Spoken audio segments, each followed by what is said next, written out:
इतिहास पार्ट 5 सामाजिक और सांस्कृतिक पुनर्जागरण। भारत में ब्रिटिश शासन की स्थापना में व्यापक और मूलभूत रूप से राजनीतिक, प्रशासनिक और वैधानिक एकीकरण की प्रक्रिया प्रारंभ हुई।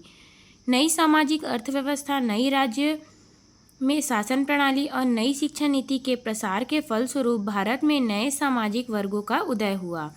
यह उदय मुख्यतः विभिन्न सरकारी अधिनियमों, विदेशी पूंजीवादी राष्ट्रों की शक्तियों के भारतीय समाज पर बढ़ते दबाव और आधुनिकता के फलस्वरूप हुए।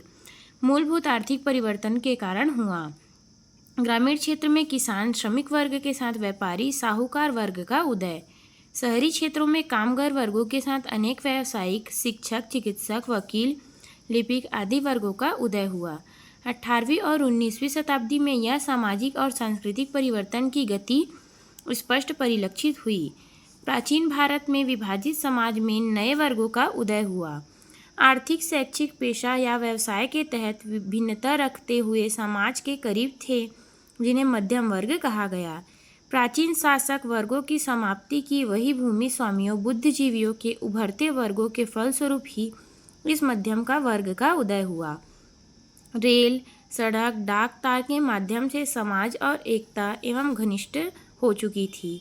प्रगतिशील बुद्धिजीवी ही आधुनिक भारत के निर्माता थे, जिसने राजा राममोहन राय, एम.जी. रानाडे, राधाकांत देव, हरिप्रसाद शास्त्री का नाम प्रमुख है, जिन्होंने प्राचीन संस्कृति पर गर्व करते हुए आधुनिक पश्चिमी उदारवादी विचारों को आत्मसात किया और भारत को और भी उदीयमान बनाने का गौरव प्राप्त किया।